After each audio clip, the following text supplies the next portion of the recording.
Nepal versus इटालीको त्यो खेल चाहिँ के खेल हो के बेजो गराइदियो इटालीले चाहिँ नेपाली प्लेयरलाई ध्वस्तै पारिदियो, कामै नलाग्ने बनाइदियो, हरिबिजोगै गराइदियो। यस्तो खेल खेलेर हुन्छ र नेपालको खेलाडीहरूले।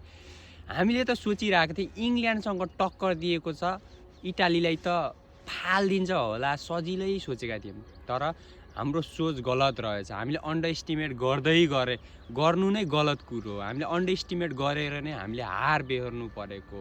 के गरेको क्याप्टेन्सीमा दोष दिउँ भने क्याप्टेनले यति राम्रो गरेका छन्। अब क्याप्टेनमा दोष नदिउँ भनेपछि खेलाडीहरू अभियसली राम्रो खेलेका थिए, तर के गर्नु आखिरमा जित हुन पुगेन। 123 रन अब त्यो ग्राउन्डमा दिनु भनेको आफूलाई नै घाटा गर्नु जस्तै हो। राम्रो त्यो ओभरअल खेल हेर्ने हो भने इटालीको प्लेयरहरूको बडी ल्याङ्ग्वेज हेर्दाखेरि मलाई चाहिँ लागेको थियो कि आज नेपालले गेम जित्दैन। यस्तो इनर्जेटिक तरिकाले खेलेका थिए कि म हेरेँ भयो नेपाली ब्याटर्सहरूले के चाहिँ गरेको, पावर हिटिङ जो छैन कि पावर जेनेरेट गरेकै छैनन्। मजाले त्यो त त्यहाँ कबड्डी खेले जस्तो खेलिरहन्। यस्तो खेल देखाएर हुँदैन नि।